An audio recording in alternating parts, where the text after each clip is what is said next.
నేను నిలబెట్టబోతున్నాను. దేవుని స్తోత్రం చెప్పండి. హల్లెలూయా.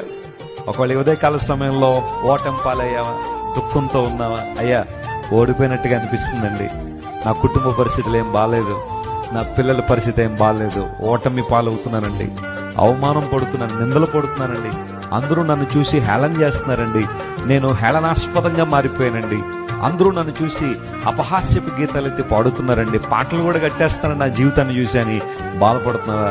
నీ దేవుడు ఎలాంటివాడో తెలుసా? ఆయన నిన్ను ప్రేమించేవాడు గనక, నిన్ను కరుణించేవాడు గనక ఎక్కడైతే నువ్వు తలదించుకున్నావో అక్కడే నీ తల ఎత్తగల సామర్థ్యం కలిగిన వాడు. స్తోత్రం చెప్పండి. హల్లెలూయా.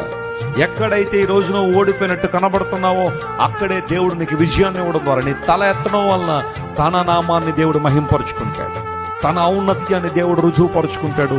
నువ్వేం బాధపడాల్సిన అవసరం లేదు. Keep looking an to God. దేవుని వైపు మాత్రమే చూడు, ఆయన పాదాల చెంత చేరు, ఆయన మీద విశ్వాసం ఉంచు. ప్రభువా, నీవు తప్ప నాకెవరు లేరు ప్రభువా అని సంపూర్ణమైన విశ్వాసంతో దేవుని మీద ఆధారపడగలిగితే మోషే వినో ఫరో దగ్గరికి మరలా నేను